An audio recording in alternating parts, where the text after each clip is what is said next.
That's group 5. Okay, just to go through the placement, we've got team 1 up here to my left, your right.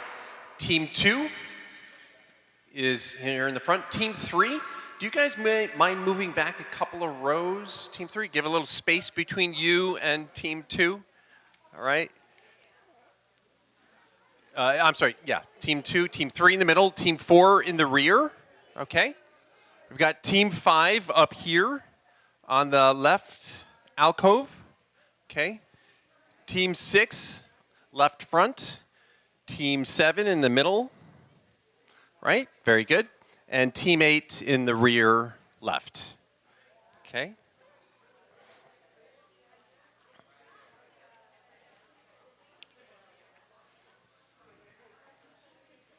All right, I'm just waiting for a few minutes, but I want to just introduce you guys to what Alpha is all about. So Alpha is designed to help people ask questions about life, about what's the purpose of life, why are we here, does God have a plan for you, and ultimately, who is Jesus, right? And it's supposed to be a judgment-free zone. Everyone is equal terms here.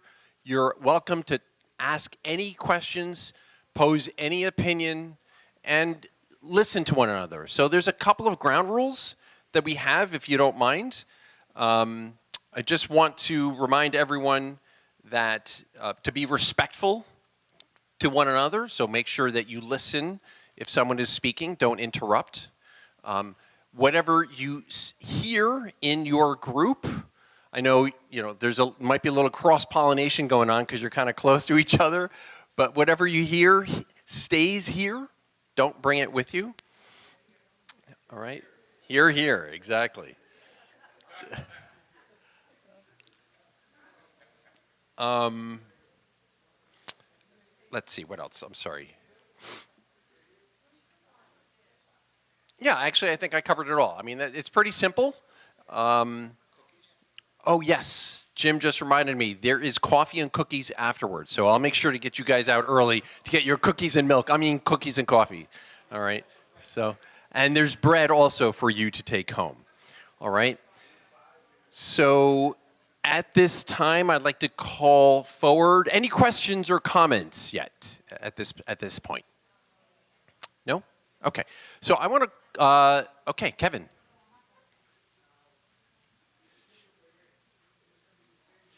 Good question. Thank you. So Kevin asked, will you be in the same group each week? And the answer is yes. You will be in the same group each week. So general approximate locations and people, all right? So thank you, Kevin. Any other questions? Same place, same bat time, same bat channel. Exactly, all right? So that's good. What's that, Mike? Okay. Yeah, and if you have not, registered yet, or let me or Mike is my small group leader, let Mike know, or Selena. Is Selena here? Okay. Let Mike or me know if you haven't signed up yet, so that just we know who you are and how we, can keep in touch. All right. So at this time, I want to call Jill Miller forward, and she and I are just going to have a little conversation up here and just talk a little bit about Alpha. Sorry. I'm still on duty. I have to go and clean up, so we'll make this short. She's on the clock, all right? We can't pay her too much. No, I'm kidding. Steam. So everyone here, by the way, is volunteers. So thank you for my team has done an excellent job putting everything together. So let's have a round of applause for everyone. Really, really pleased. So, Jill, yeah, tell us a little about yourself and up to the point when you heard about Alpha. Okay. Good evening, everyone. Welcome to Alpha. This is exciting because this is where I started my journey. I was born a Jewish girl, not religious. I wasn't a believer, but I knew that Jesus was good. Even though I was Jewish and I didn't study any of the religion at all. And at the time I came here, which was 19 years ago, my boyfriend at the time, who is now my husband, he was only my boyfriend, but I knew that there was a connection with him, that God actually brought us together. That's a whole nother long story, but I won't get into it now. But no, I really truly believe God, we were destined. God brought us together. I came here one Sunday. My husband plays in the band. He was up here. I walked in and sat in that very corner spot that I think Bill Wallach is sitting in. Yep, all the way down there in the corner, closest to the door, because if I didn't like what was happening, I had a really easy way to get out of here. Okay, but I came, and I stayed, and I came back. And at the time, my husband was actually an Alpha leader. And so when I took Alpha as a Jewish girl who didn't know anything about Christianity, I sat in an Alpha class and didn't say a word, which is not easy for me not to talk. But I sat and I listened, and when I came to the Holy Spirit weekend, I think I was standing somewhere in this vicinity during the Holy Spirit weekend. And I actually could almost cry when I think about it, because I truly felt the Holy Spirit that weekend. And since then, I was baptized. My boyfriend became my husband. And I took Alpha again as a Christian woman. That's awesome. And I was able to then talk more about Christianity because I was learning. And my husband, I have to say, he's the best mentor for me other than God, but we live together so I could, he could help me a little bit. And I have to say, I struggle a little bit still. I could do as my husband does every morning. He opens up the Bible and he reads, and I think that's amazing. And I don't do that, really. But I live a Christian, what? I do it for you. Thank you. Well, I'm still sleeping when he's doing it. I'm retired now. I sleep a little bit more. But I lived the Christian life.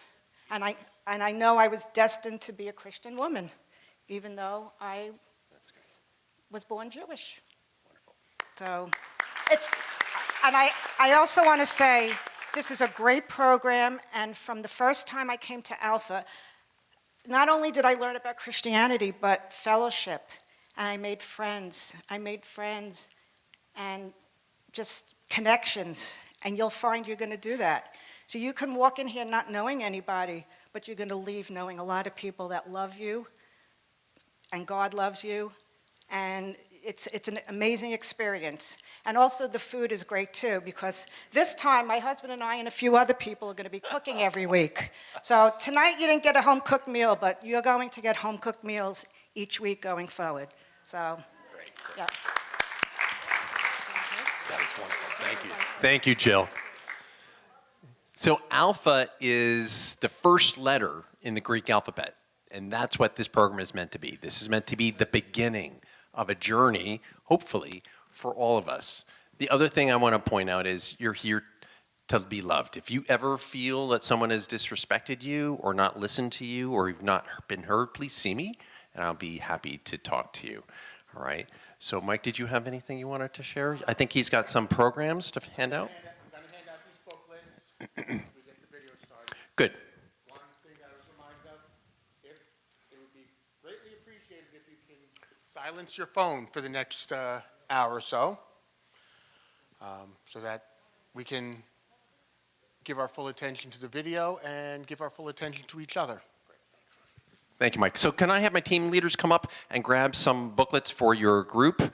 And then after those are passed out, we'll darken the room and start the video. So the format of the video is there will be some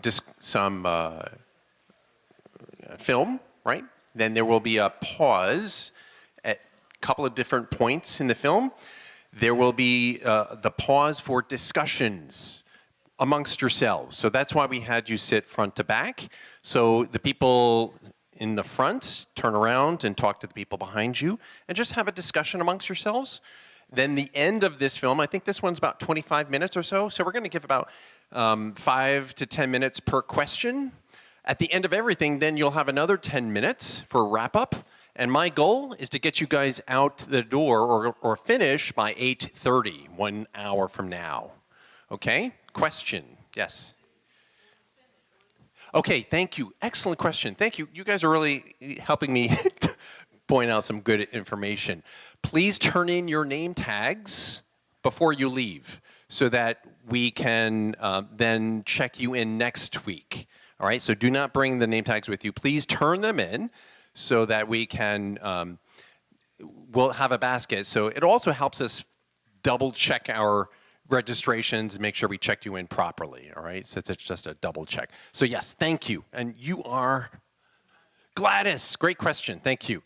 So I'll be ending the same time every week, all right? My goal is to finish, respect your time, get you out the door by 8:30, all right? All right, do we have all the books passed out? Woohoo, all right. All right, we're good. So we're ready for the lights. Father Joe and Matt, we can start the video. Thank you, Regina.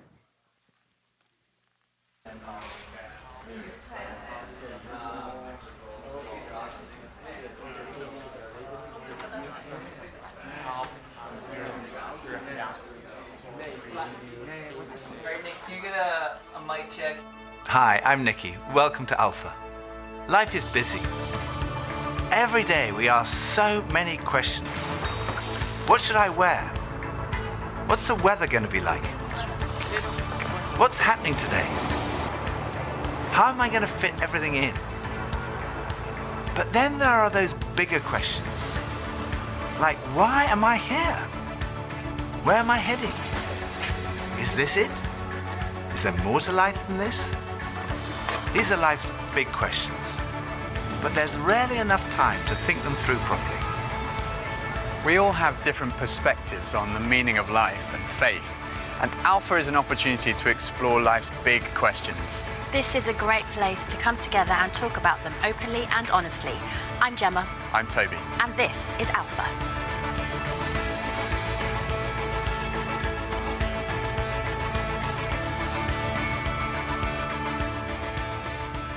Whoa, that's a big one. If there really is a God, and I was able to ask one question, Why I wasn't dunking when I was 10 years old.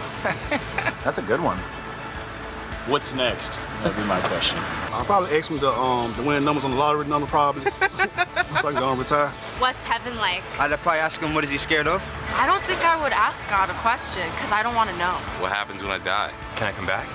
Why couldn't my parents stay together when I was a kid? How did I get on this path that I'm on? What their plan was for all this and whether or not we... How'd I do? How'd I do? That's what I'd ask. How'd I do? If what I'm doing is kind of like aligned with my purpose in life, I would ask God, are we cool? I guess the ultimate question would be why? Why this and not nothing? why do bad things happen to good people? Why the struggle? I would ask him why he made life so hard sometimes. Friends of mine told me that the first night they came to Alpha, they sat in their car for half an hour waiting and watching people going in. And eventually, when they'd seen enough normal-looking people going in, they thought they'd give it a try. And one thing that might be going through your mind is, am I going to be the only one there who doesn't believe all this stuff, who's not a Christian, that doesn't go to church? Well, if that's you, then you're in the right place. Alpha is designed for people who wouldn't call themselves Christians or who are not regular churchgoers. It might feel a bit strange to be discussing life and faith with people that you've never met before. But the best thing about Alpha is often the great friendships that are formed over the weeks. For much of my life, I was not remotely interested in Christianity. In fact, I don't think I'd ever come to something like Alpha. I was not brought up as a Christian. My father was a secular Jew. He was an agnostic, and my mother didn't go to church, and I had no interest at all in Christianity. First of all, I just thought it was so boring. Everything to me about church, Christianity, religion was just dull and dreary. And it kind of made me feel a little bit guilty. I didn't know why, but I just didn't want to have anything to do with it. And I also thought it was untrue. I thought I'd sort of thought it through, and I'd come up with these intellectual objections, and I called myself very pretentiously, I called myself a logical determinist. And I quite enjoyed arguing with people who called themselves Christians. And at university, I had a bit of a reputation for being an argumentative atheist. And I also thought it was irrelevant to my life. I couldn't see how someone who'd lived 2,000 years ago, 2,000 miles away, could have any relevance to my life today. It just seemed outdated and irrelevant. But at the same time, looking back now, I would say something was missing. I say that because I don't think I was living in the moment. I was always looking forward to the next thing in life. So when I was at school, I was thinking, when I finish my exams, maybe that will be when I'm going to really start to enjoy life. I finished my exams, and then after about 3 weeks, I started to think there's got to be more to life than this. And I thought, well, maybe when I've left school, that will be what life's all about. And then I left school, and after about 3 weeks, I started to think, there's got to be more to life than this. I thought, well, maybe the answer is to get a girlfriend. And somehow, I don't know how I managed it, but I managed to find a girlfriend. Again, after about 3 weeks, I started to think, there's got to be more to life than this. And basically, there was something missing. I was longing for more. The actor Jim Carrey once said, "I wish everyone could get rich and famous and have everything they've ever dreamed of, so they would know that's not the answer." Some people dream of having their name in lights, of fame and fortune. Some people dream of finding happiness through relationships, careers, money, whatever it may be. But do you ever get that niggly feeling that as good as those things are, there must be more to life? Yeah, all too often life just doesn't turn out the way we think it should. And even when it does and we achieve our wildest dreams, it's somehow never quite enough. It just doesn't satisfy.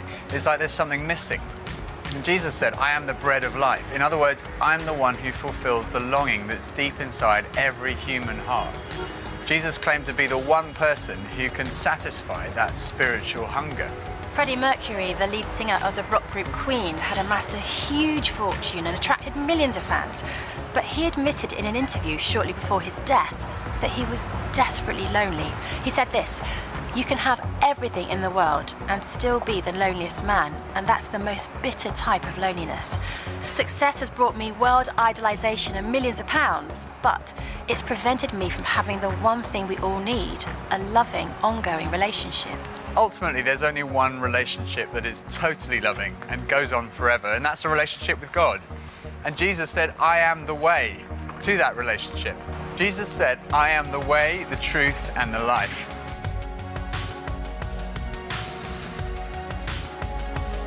As of lately, a lot of picnics. Traveling, games, and fishing. Yoga, poetry, kissing. Love fishing. Skateboarding. Basketball. Basketball makes me happy. You want to go first? Love. Yeah, love is good. Shopping. Coffee, that's an easy one. Meeting new people makes me happy. Positive energy. People around me. Vacation, food, puppies. Getting my nails done makes me happy. Music. I was gonna say music too. Something that I create. God makes me happy, and nature. Nature. Biking around. A good sunset. Connecting with people. Looking at trees and everything and it's just all a miracle for me. Feeling like I don't have any pressure on me makes me happy. Feeling like there's some purpose in my life. A good nap. Good food, working out, and spending quality time with my family. I think that's a good answer.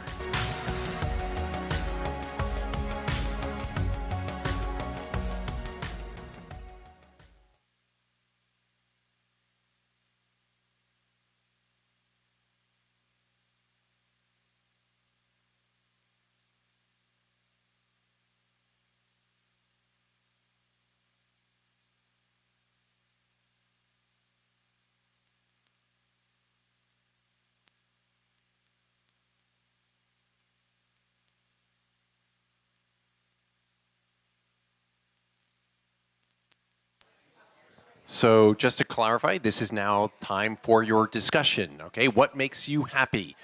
You have 7 minutes.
Okay, 1 minute.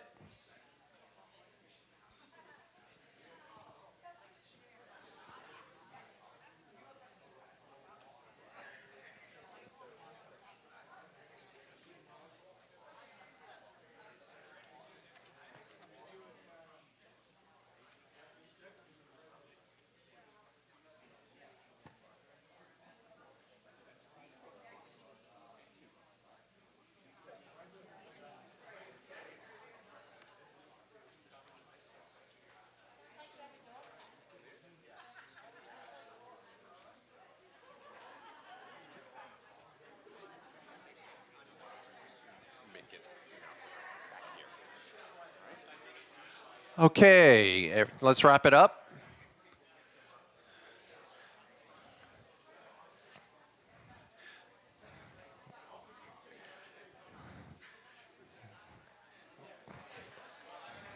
Thirty more seconds. Wrap it up.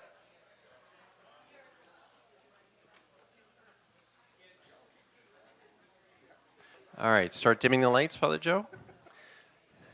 Start dimming the lights, and then we'll roll the video.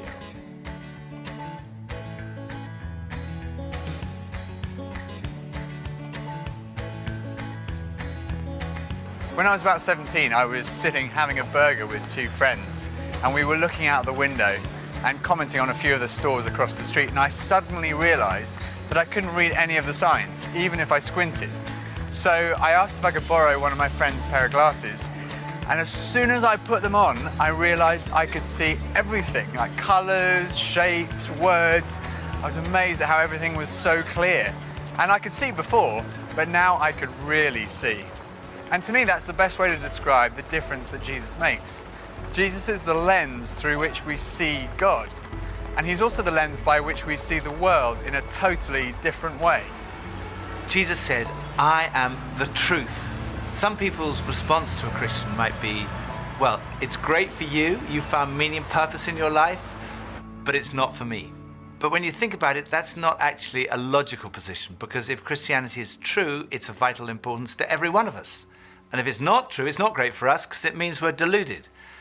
C.S. Lewis was one of the great intellectual giants of the 20th century, probably best known as the author of the Chronicles of Narnia. He said this, Christianity, if false, is of no importance, and if true, of infinite importance. The only thing it cannot be is moderately important. I come from a family of lawyers, so naturally I wanted to look at the original documents and sources. I never really looked at the evidence before, and I was astonished at how much evidence there is for the life, death, and resurrection of Jesus.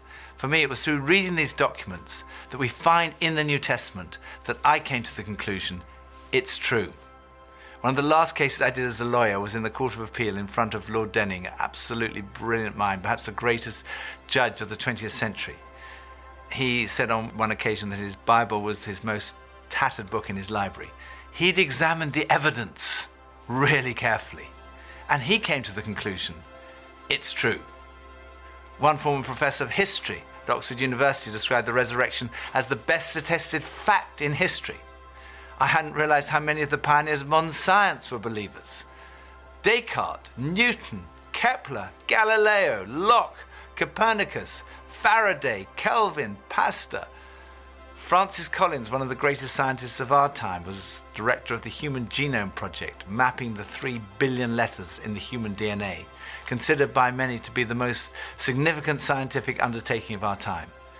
He describes how he encountered Jesus and came to believe in the truth of Christianity. Well, in the home where I grew up, faith was not something that was talked about very much. My father was a professor of drama, my mother a playwright.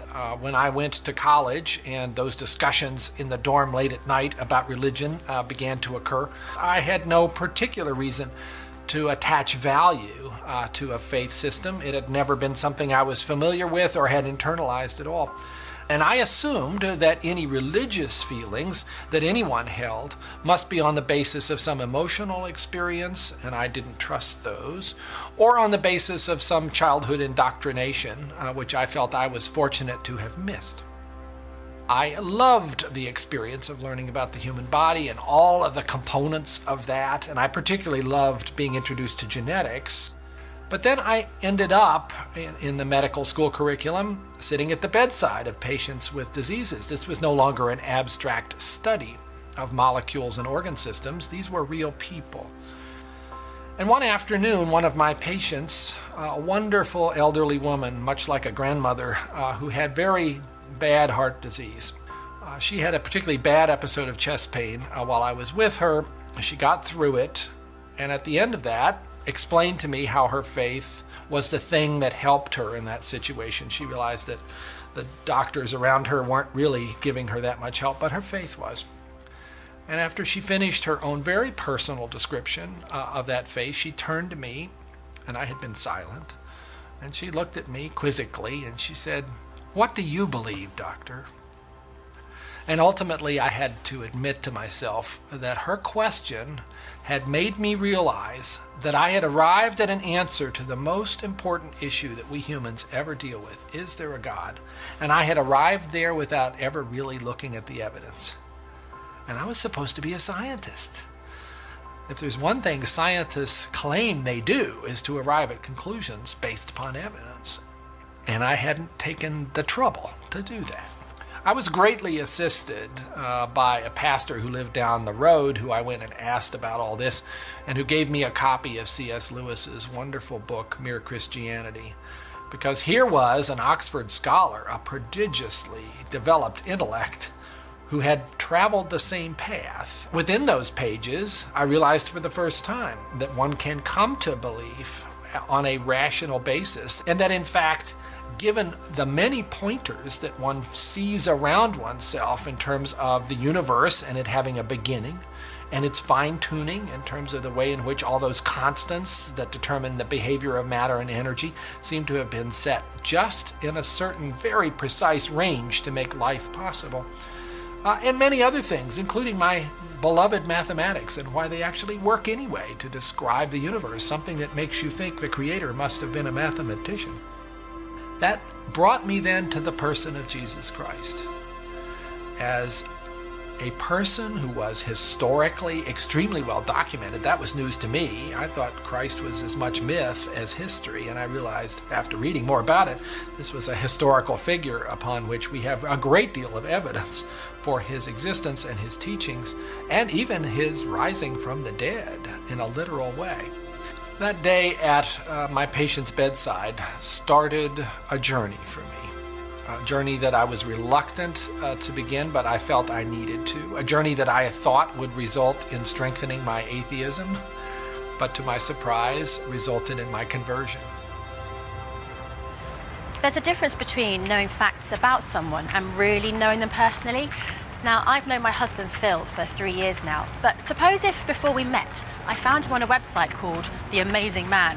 Now, there's no doubt I would have looked at him and thought, okay, I'm intrigued. But what if each page was dedicated to his amazing abilities, his sparkling personality, his tender heart, his extraordinary intelligence, and his cooking abilities? Well, I would think, wow, he does sound like an amazing person.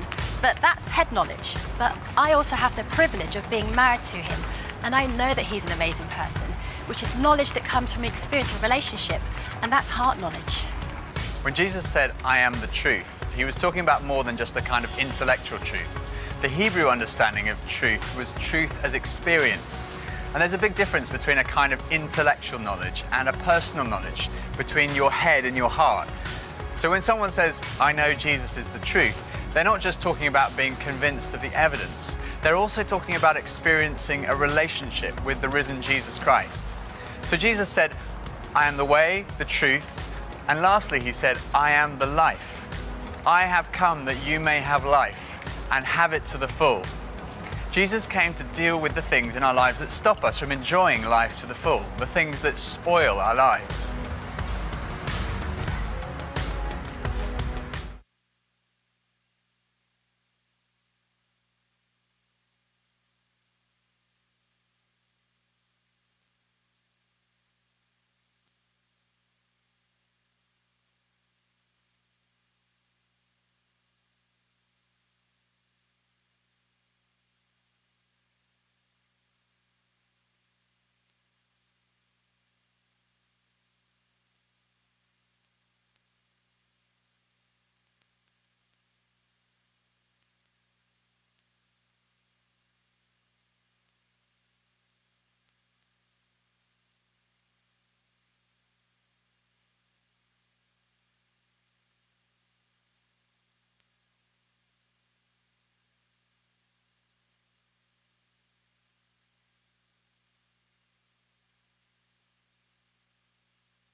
Okay, everyone, let's wrap it up.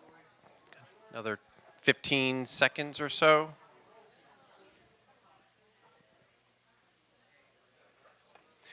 Just keep in mind there will be more time for discussion after the video is completely over tonight.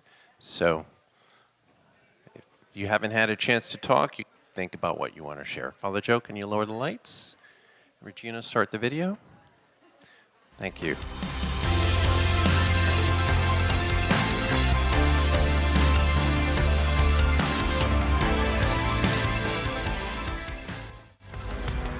I hate shopping. I loathe it. I think I'm allergic to shopping. But occasionally my wife Pippa persuades me to go shopping, and just after Christmas, it was the sales, and she persuaded me to go shopping. And we went into the shop and we bought this very nice new sweater, same color as all my other sweaters.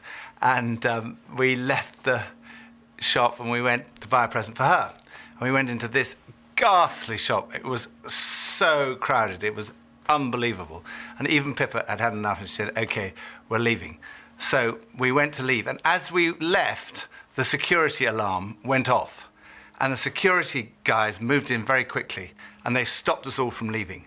And like the crowd that was trying to leave was stopped and the crowd that was trying to come in was stopped. And we were there right in the middle. The 6 of us who were going through the security at that one time were all taken off and sectioned off from all the rest. And they wanted to see which one of the 6 of us had set off the alarm. So they sent one of them through, and that was fine. They obviously hadn't set it off. Then they sent the next one through. They obviously hadn't set it off. Then the 3rd, then the 4th. None of them set it off. So it was left with Pippa and I were standing there, and I thought, oh my goodness, I'm married to a shoplifter. It must be Pippa who's got set off the alarm. So they sent her through, and she didn't set it off. So I thought, oh my goodness, I've obviously got something. Someone must have planted something on me. I'm going to be arrested, I'm going to be sent to prison. All the crowd were watching, both sides. They were just watching this criminal who'd been caught going through. So they went through, and as I went through, the alarm went off. They took me to the side. They opened up my rucksack on my back, and there they found this sweater from the other shop with the tag still on it. I felt so guilty. That was like false guilt. I also sometimes experience true feelings of guilt because I do things that are not right, that are not good. And this is the wonderful news that God loves you and he loves me. God came in the person of his Son, Jesus Christ, to die for you and for me. And on the cross, he took all of your guilt, all of my guilt, everything you've ever done wrong, everything I've ever done wrong, said wrong, thought wrong, and he died in our place in order that we could be forgiven. And forgiveness, C.S. Lewis said, it's like a recording of our life, wiped completely clean. And when we receive that forgiveness, we find life, and life in all its fullness. And that's what Jesus wants for you and for me. Life in all its fullness. Life at its very, very best. I think for so many years, I always just strived to be strong in myself. And it was as if that all I needed was me and my buddies and, we'd be like invincible. But the truth is, none of us are. And I don't want to do this thing called life. I don't want to do it on my own. And it kind of feels like my longing for this light inside is now stronger than my fear of what others might think. And people often ask, well, doesn't that make faith like a crutch? And, well, maybe, but, what does a crutch do? A crutch helps you stand and it makes you stronger. And in that case, sure, I need a bit of that. But especially when it's so much more than that. When this faith inside is also like a backbone, helping me stand tall and helping me be strong when I'm really up against it, facing those odds, whether it's on a mountain or stuck in some jungle or just dealing with the storms, with the storms of life. Sure, I need it, I need that. But at heart, my Christian faith says that I'm known to Christ, bought at a price, blessed with light. Faith says that we're loved, regardless of our mess, regardless of how many times we fall down, and that Jesus somehow picks me up. And sure, I'll reach out to that. Why wouldn't I? I used to think Christianity was boring, untrue, and irrelevant. But when I read about Jesus, I realized he was anything but. Jesus said he's the way to God. He's the one who brings meaning and purpose to your life. He said he's the truth. He said he's the life. That true fulfillment is found in a relationship with God through him. Alpha is a place where you can be yourself. You can say what you think and challenge everything. No question is too complex or too simple. And what your point of view is as important as anyone else's. And over the weeks ahead, we are going on a journey together, an adventure to explore the questions of life, faith, and meaning. Think of it this way. If you live to be 70, you're going to spend 20 years and 3 months asleep, 10 years and 5 months watching TV, 5 years and 9 months in some form of transportation, 7 years and 6 months eating and drinking. You have approximately 570,000 hours left to live. So why not spend less than 24 of them asking life's biggest questions? Welcome to Alpha.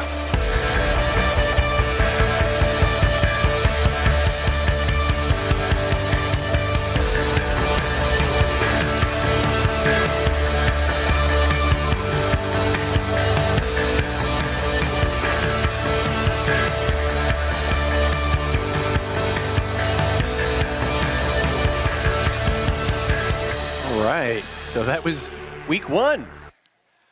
Give yourself a round of applause for making it through the first video. All right.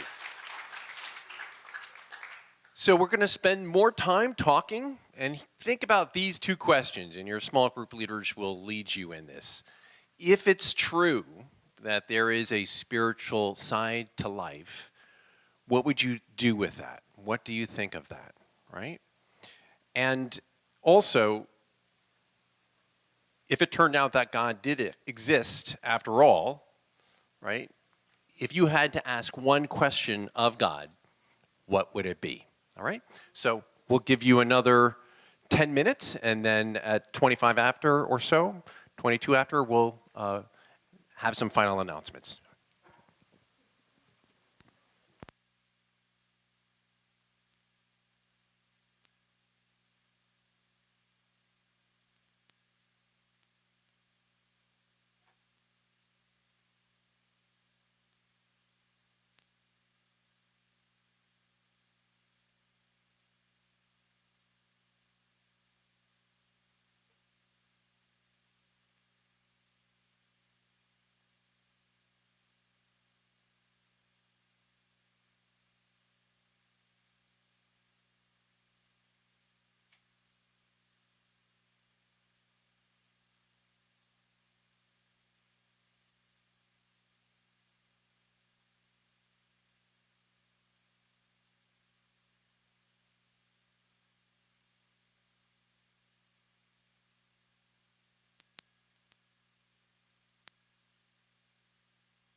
Test, test. Okay, about another 30 seconds, please.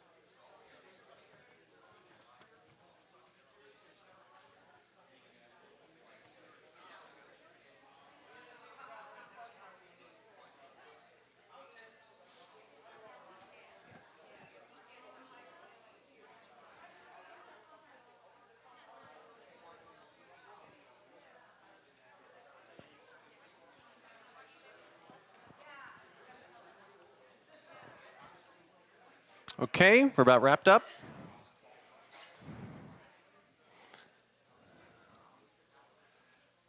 All right, everyone. We're coming to the end of our first week together. Thank you so much for being here, and we are grateful for your presence. So I just want to assure you that if you're feeling a little uncomfortable, if this is something that is not easy for you to come and talk with other people, to talk about faith or spiritual matters, that's okay. We want you to come back and experience this again. Not being uncomfortable, but we want you to be comfortable, all right? To, be accepted. And if anyone, as I said at the beginning, did not feel they were accepted or listened, please, talk to me.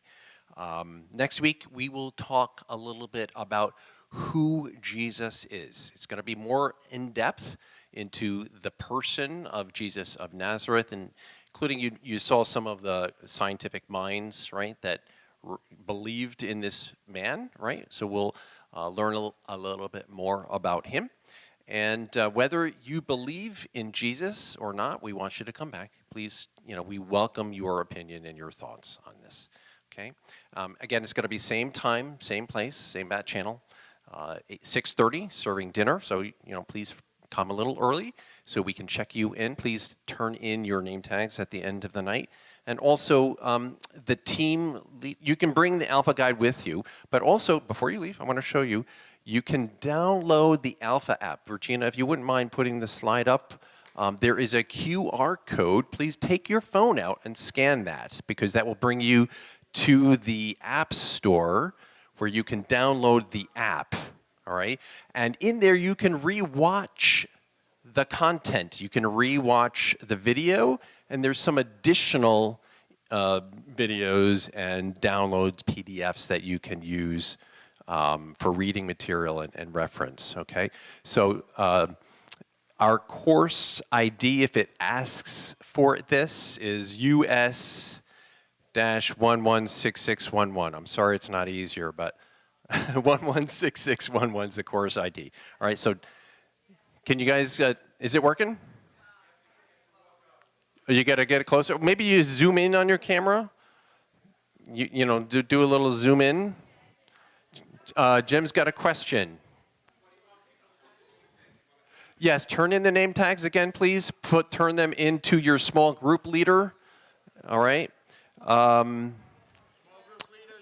And also team leaders, small group leaders, and all volunteers, please stay afterwards. Do not leave. We're going to have a rendezvous, a powwow afterwards. Any other questions? Oh, yes. There's cookies and coffee downstairs. Please go downstairs for cookies and coffee. All right? But we're actually early ending. What's that? Oh, there's bread also on the way out. Coffee, cookies, and bread. All right? I'm ending early tonight. How about that? All right? So